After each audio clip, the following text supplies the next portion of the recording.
Doctor, thank you very much for joining me on this interview. If you could introduce yourself and talk a little bit about what you do, that'd be great. Sure.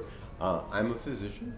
My name is Dr. Rosado. I'm a primary care physician, general practitioner in sunny Florida, the Sunshine State.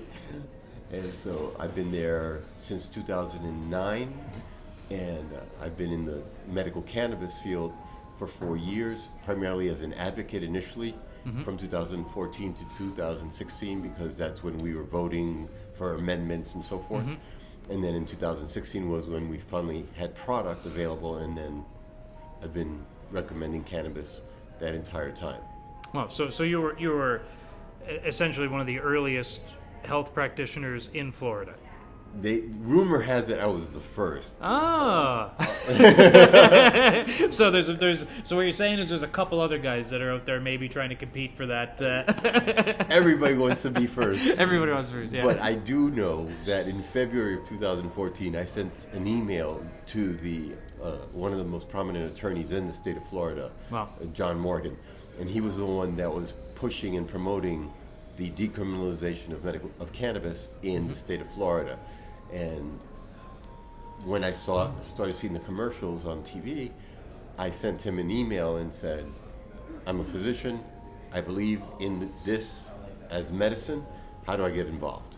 And within 24 hours, his campaign manager had reached out to me, and a week later, I was on a Spanish radio station in Miami promoting Amendment 2. Oh wow! So you that's how you entered into the medical cannabis industry was helping destigmatize it. As an advocate. Yeah. So I was an advocate for years before I could be a recommending physician. Yeah.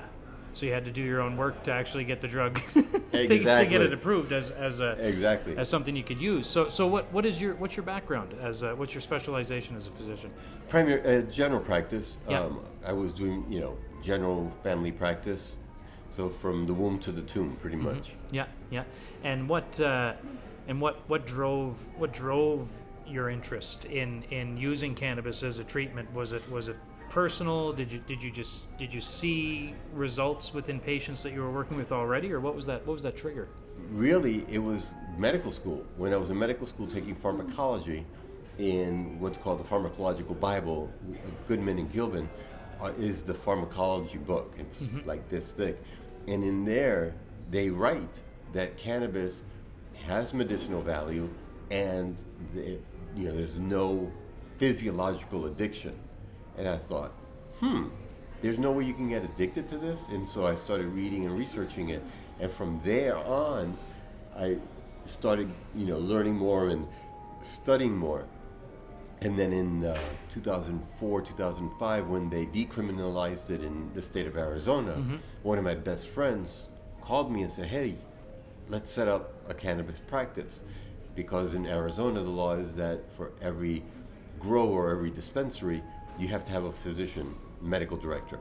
And so he's like, we'll set up a clinic and we'll do the dispensary. I've got some property to grow it. And he had it all down pat. But his wife resisted the idea because they had a young son. I had young twin daughters, and their concern was, we're telling our kids to say no to drugs, and here we're going to be engaging in cannabis, Yeah. And so I'm like, wait a minute, this isn't Joe and Don selling weed in the corner. This is Dr. Rosado, Dr. Durst promoting health. Yeah, you're both doctors. Yeah. And she's like, no, I don't feel comfortable. And so I had to squash it. And then 10 years later was when the movement began in Florida, and so that was like, okay, I'm here, let's roll. Yeah. So that is really unique that it was in med school. It was in med school in the pharmacology book, right? Where you first became interested in cannabis as a treatment. So what I just heard is that most doctors do at least see this. I would think as they go through their training. Yeah, absolutely. Yeah. We see cannabis, cannabis and its effects not at the same level as we get with antibiotics, antidepressants, inflammatories, things like that. Not to that level, but we never learned or heard of the endocannabinoid system. We cover all 10 systems from the skin, down to hormones, but no mention of the endocannabinoid system and its receptors and how it works. In pharmacology, I learned nothing about the CB1, CB2 receptor. Yeah. We had no idea. So your education, so even though cannabis was mentioned as a drug and that it might not, or it has next to no side effects, you didn't have the complementary material that said this is how it interacts with your system. So therefore it gets left in the dust, or would have got left in the dust by most doctors and health practitioners. Exactly. Right? Yeah. Wow. You just had a talk, and the focus was on baby boomers, which I think is everybody talks about the baby boomers because that's where there's supposed to be this mass migration, within the baby boomer community, from prescription drugs that do have various side effects into cannabinoid based or cannabis based medicine. Maybe if you can talk a little bit about that and what you're seeing in Florida and maybe within some of your patients, or is it a baby boomer driven maneuver for you, or? Definitely. Well, baby boomers are defined born in between 46 and 64. That's the age range. And living and practicing in Florida, it's the sunshine state for a reason. Yeah. All you Canadians are down there. All our baby boomers are there. Avoiding the cold. Yeah. And the rain and the drear and everything. They're going down there. And so there's a large, elderly population that is gravitating towards cannabis because, it has minimal to no side effects, per se. And the pain medications, as you get older, all of the systems in your body work slower. And so, you already have problems with your bowels. That's one of the topics of conversation. Did you go today? When was the last time you went? Because they're so focused on their ability to move their bowels because they can't, a lot of them. And then add to the mix an opiate or narcotic that causes constipation. So now they have their physiological issue going on with their gut, and then they take this medication that further aggravates it. It's a combination for disaster. Yeah. And so to manage all of the pains they have, because they are veterans, they have been out fighting or working all their lives doing whatever type of work they've done, and so they have these aches and pains that they live with daily. And then the treatment is going to further aggravate a problem that they already have. And so it just makes things worse for them. And so they look for an alternative. And many of them, did inhale, contrary to Bill Clinton, did actually inhale cannabis in their, adolescence, teen years. So yeah. So they've got some familiarity. There's some familiarity with there. it. And even if they didn't, they have a friend or a relative or someone that did, and being in a community that is advocating and promoting this type of behavior and this mode of medication, medicine, then they become curious. So in your years in prescribing prescription drugs, because that's the only thing you had to prescribe, outside of cannabis, which is now a new prescriptive drug, technically. In Canada, in the U.S., it's a recommendation. Oh, okay. Because it's a Schedule 1 drug. Yeah. And it being a Schedule 1 drug, unless I have a Schedule 1 drug permit on my DEA, I can't say I prescribe. And so what we do is we exercise our First Amendment rights of free speech to recommend to our patients the use of cannabis. Okay, so until it becomes descheduled, nobody really gets prescribed. Right. Okay, yeah. So, but over the years of actually prescribing the drugs or the opioids or the pills, do most of them have side effects? Does every pill come with a list of side effects? And not just yes, but hell yes. Yeah. Yes, it everything from aspirin on up to the strongest narcotic that exists. Every one of them has an arm's length of side effects, adverse effects, drug interactions. You know, you can't mix with this other medication because it can potentially kill you. Yeah, and these are proven. These are very, very proven side effects. Yes. Right. So what is the general? So how does a pill with so many side effects, just in general? Let's take an opioid for example that causes constipation. Mm-hmm. You know, and dependence and addiction. Yeah, and and so how does the potential benefit justify the risk? Is there a risk reward analysis, you know, on a per pill basis or per drug basis? In the pockets of the stakeholders. Okay. Yeah. It's about the money, and you know, as they create and generate the money, then they pay to fast track medications. And then years later, you get all of these issues with these drugs that had been fast-tracked, and you know they cut corners with just to get to market. And then once they got to market, you know, 2 years down the road, you know, people are getting blood clots, or you know, men are becoming sexually impotent, or women are becoming anorgasmic.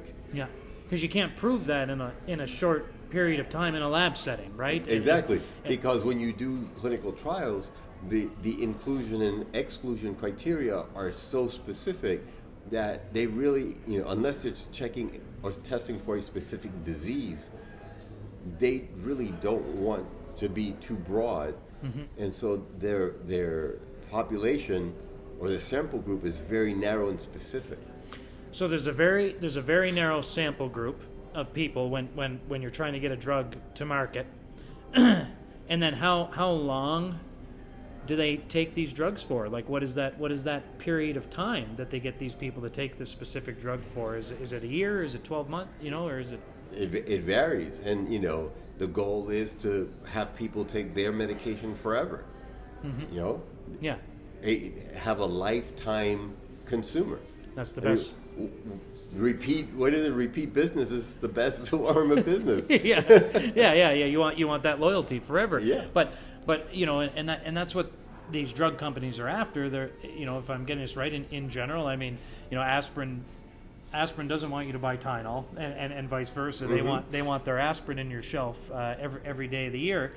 But in general, none of these drug companies understand that if you take my drug for 10 or 20 years every day, nobody knows what's going to happen. Right? There's no way to test that. There's no way to trial that. No, at all. Not at all. Yeah. You know, and even though you do animal studies, and even though you move up the chain of clinical studies and trials to, you know, human testing, it's still not conducive to anything. That's why, you know, LASIK surgery, you know, it was a big push in the 80s, you know, late 80s, 90s. You know, everybody was wanting to have laser surgery so they didn't have to wear glasses any longer. 10 years after the fact, when they had 10 years worth of data, they realized, hey, wait a minute, not everybody's, you know, made out to have this type of surgery. There's other issues that are going on that you can cause long-term problems. Yeah.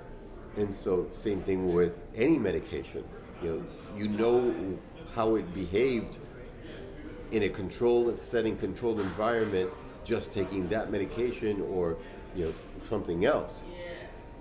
You're not dealing with a human being that has 5 or 6 different other diagnoses, and they're taking all these other medications for these things. Like I mentioned this morning, Yeah. you know, you have a patient that is a diabetic, has high blood pressure, has cholesterol issues, suffers with anxiety, suffers with depression, has urinary, if it's a male, you know, urinary problems, you know, prostate issues. I just went through 6 different diagnoses. Each one of those diagnoses has at least 2 medications to manage every one of them. You're looking at, you know, 15 to 20 pills a day that people are taking, and you combine all these medications and how they interact. You don't get that in a lab. You don't get that in that type of an environment. Yeah, and it's, yeah, it's madness. You know, the you know, I'm incoming. I'm an incoming entrepreneur into the, you know, health and wellness industry in general, and you know, obviously completely committed to cannabis as a health treatment, and you know, these things you're telling me. You know, when I've seen family members that are 60 years and plus, and we've all had these family members, and they have their 30-day pill packs, right? So they have it every day of the month, and you know, it's just like, you know, you pop them open and they're like, you know, you get your jar of candy essentially in there, and there's just this assumption. And there has been this historical assumption, you know, when I was a kid growing up, I never would have pointed at those bunch of pills and went, Grandma, how are those going to interact with each other? Right. You know, there's like this mass assumption that the pharmacist knows and the doctor knows, and that when you get prescribed 10 or 15 or 20 pills, that, well, of course they all should be fine together. But that is not at all the case. Right. And there's an issue that, I don't know how it is in Canada, but in Florida, if a person goes to different pharmacies, these pharmacies do not interact with each other. And so they may be getting, you know, a group of medications at this pharmacy and another group of medications at this other pharmacy and another one. They may be using 3-4 different pharmacies. They don't communicate with each other. As physicians, we don't communicate with each other. And so many times we rely on the patient to tell us what medications they're on. Yeah. If they forget one or two, and you're thinking, okay, well, they're on these, but they don't know 100%, even though we tell them, you know, bring all your medication, you know, the jars with you so we can see. And so they have all these different things going on, and they're older and they don't remember, did I take my morning pill, did I take my afternoon pill, even though they have a lot of those little things. They don't use them. Yeah, and there's just this general assumption. I'm in the healthcare system. My doctor knows. I don't have to remember. But you go to more than one doctor. And more than one doctor prescribes to you.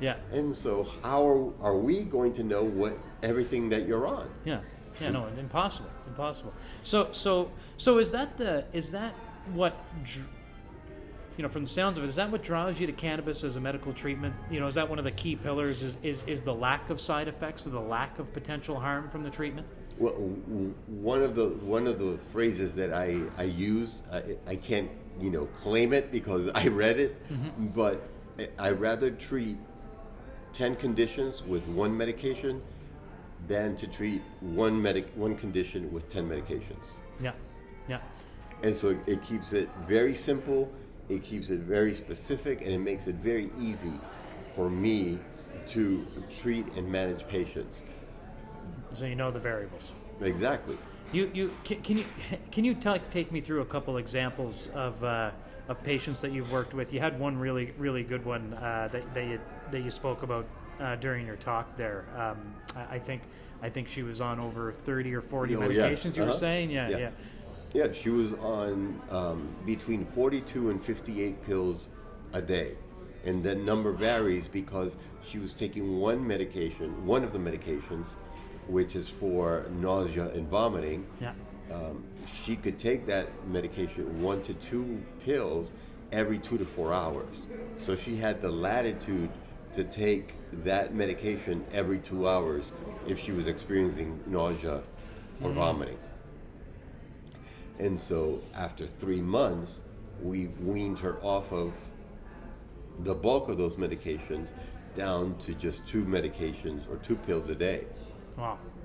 And so that's what I primarily focus on, is working with parents of children that have 5 to 7 different anti-epileptic drugs and weaning them off of each one of those drugs and helping them just to function and deal with the cannabis, and then some emergency medication that if the child is seizing actively, they can use, you know, after a certain amount of time to avoid any further complications.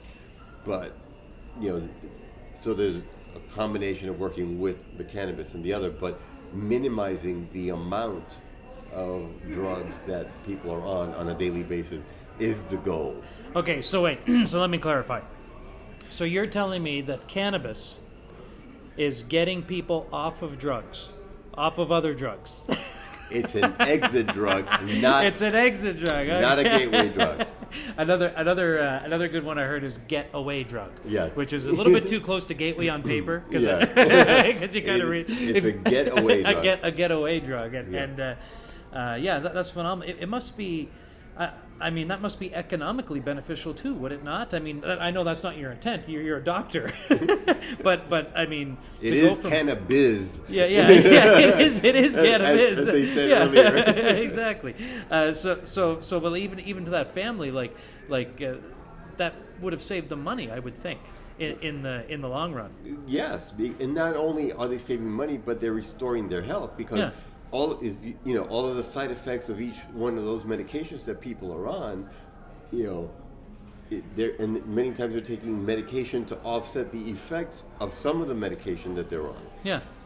So it's just more pills, one pill after another, and so not only you're looking at it from a financial point of view, but the cost of their health and the cost of the quality of life, which is not measurable. No. It is. What is the what is one of the most impactful things that you've seen so far in your practice? Well, the patients that come in with Parkinson's disease, that Yeah. when they walked in, couldn't walk a straight line, couldn't, without being held, or, and having those people come in and be tremor free, or the Alzheimer's patient. That first day they walked in, they're looking at their family like they're strangers, and a month later they come in and they know who I am. Really? And I'd seen him, a month before, and I'm not a family member. So if he remembered me Yeah. a month later, the impact and the effect on the family dynamic, him being able to interact with his wife, his children, So how did you work with that Alzheimer's patient? What was when you do your recommendation? what did you recommend to him or her? I recommended a product that the ratio was a higher amount of CBD Yeah. than THC, because CBD is a very powerful anti-inflammatory and antioxidant. Yeah. And so that's what I wanted to help block and possibly reverse the effects of the Alzheimer's in this individual. And Yeah. so that's what he was recommended, and that's what he took. And they were putting it, they were making these peanut butter type smoothies for Yeah. him, and they were putting the medication in there, and that's how they were titrating to effect. Were you able to provide any dosage guidelines or recommendations? On all my patients, I do. Some doctors in my community just say, give them 200 milligrams a day and say, have at it. And so, Is that the peak? Is 200 milligrams the recommended max dosage? There is no maximum dosage, Yeah. Per se. In the state of Florida, they're fighting and wanting to cap the dosification for different modes of administration. Mm-hmm. But overall, there's really no cap. So that's what they'll write, 200 milligrams a day, and the patient kind of mix and matches and tries. So I'm not that type of a physician. Yeah. I'm a little bit more hands-on, and so I always set them up with a dose, and based on the experience with cannabis, determines how I start them. And it's always based on weight. Weight. Okay. And then that's their maximum daily dose based on their weight. Yeah. But I start them low and I build them up slowly. To their maximum. To their maximum. So where do you typically start, and how do you do that weight calculation? I usually start at 0.1 milligram per pound of body weight. Okay. I say pounds because in the U.S. nobody knows the metric system, so it'd be stupid for me to say per kilo. Well, hey, listen. I don't know if you're completely aware of the Canadian plight, but a lot of people accuse us of being halfway between Britain and the U.S., and that couldn't be any more accurate because I I know how many pounds I weigh, not how many I can do the conversion, right? but so us poor Canadians, we have to use the metric and the imperial system. We have no choice. It right? makes you more well-rounded. Yeah, I guess so, but it really messes up construction projects sometimes when you're trying to use the wrong side of the measuring tape. Yeah, exactly. But so 0.1 milligram per pound is usually how you gauge, and that's of heavy CBD more than anything. Well, of either. CBD, of either, yes. But together with that dosing, you also have to take into consideration the mode of administration, because that's their maximum dose for inhalation purposes, not for oral ingestion. Because when you orally ingest, only 25 to 30% makes it to the circulation from the portal circulation, from the circulation and the breakdown in the liver. Mm-hmm. So for that reason, you have to increase that maximum daily dose of vape. You have to triple or quadruple it to get to the maximum oral daily dose. Oh, okay. So if you're trying to get them to inhale 200 milligrams of CBD. Right. Well, let's say the person weighs 200 pounds. Yeah. So their maximum, and they're a novice, they have no experience, then that 200, those 200 pounds become 20 milligrams of inhalation, of inhaled product. Yeah. Okay. And one inhalation yields approximately 2 milligrams. Okay. So it's about 10 inhalations per day. Yeah. Okay. Now, to have that person then use a tincture or a concentrate, then you want to triple or quadruple those 20 milligrams. So that now you're looking at 30 to 40 milligrams of oral ingestion throughout the day. To actually Maximum, absorb it. Right, to get the same absorption of what you just inhaled. And so then the inhalation takes 5 to 10 minutes to start working, whereas the oral ingestion or sublingual ingestion takes anywhere between 30 to 90 minutes. Mm-hmm. And so you want to combine both inhalation with the oral ingestion, because one works quickly but only lasts 2 to 4 hours. So as the effect of the vapor is coming down, the effect of the ingested oil is kicking in, and now you're covered more consistently throughout your day. Yeah, yeah, and somebody, with, well, I guess somebody with Alzheimer's or somebody with MS or something sustained, they're going to want that sustained effect all the time. Yeah, exactly. Contrary to a chronic pain patient that may be in pain all the time, but they have breakthrough pain, that pain that shows up, even though they're being medicated morning and evening, throughout the day they have some outbursts, some little flare-ups, and so that's where the vape comes into play, of using the vaporizer for that acute situation, to help them. Yeah, to get them through that moment of severe pain. So where do you see? What do you personally see happening with cannabis in the medical world and happening to the prescription drug world? What is cannabis doing to the medical system right now, and where do you see it going? It is the future of medicine. Yeah. Because as more and more people become aware, as more and more parents become aware that their children do not have to be on 5 to 7 different types of medications that are ruining their livers, ruining their kidneys, affecting their stomachs, and realizing that they can trade all of that crap in for a plant, that's going to change the way people are medicated and how people are functioning. Now, as long as pharmaceutical companies exist, drugs will exist. Yeah. And as long as those individuals have lobbyists that go to the politicians and push and promote their efforts, drugs are not going anywhere. No, but it sounds like neither is the evidence of how effective cannabis is. Every day we have mounting evidence. One person this morning quoted that when she got involved into this, there were maybe 1,800 articles on cannabis in the National Library of Medicine website, list of articles. And then she said, as of last week, there were like 28,000 articles just in the past, few weeks Wow. around the topic of cannabis. Yeah.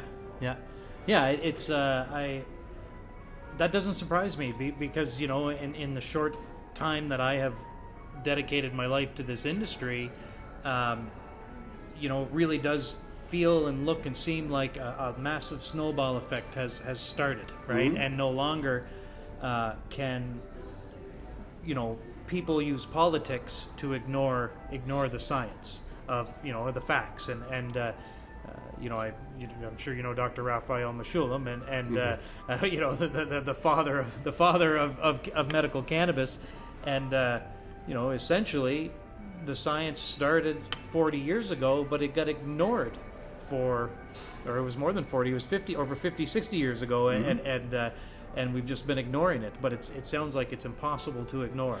Exactly, and every day, every week, there's new mounting evidence demonstrating and dismantling the argument that there's no science and there are no studies behind it.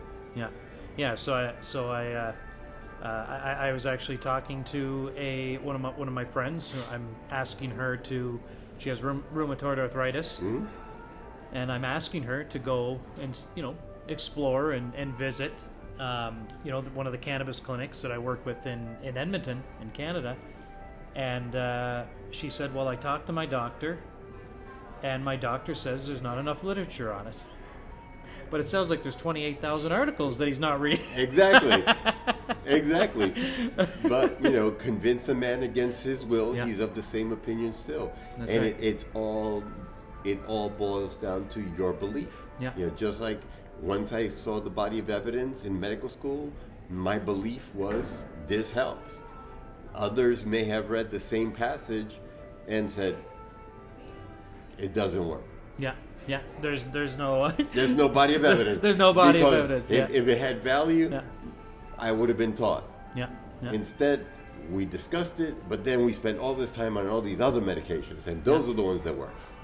Well, I think it sounds like that your patients are lucky to have you as a doctor. Well, thank you. Thank you very much, sir. Thank you very much. I appreciate it.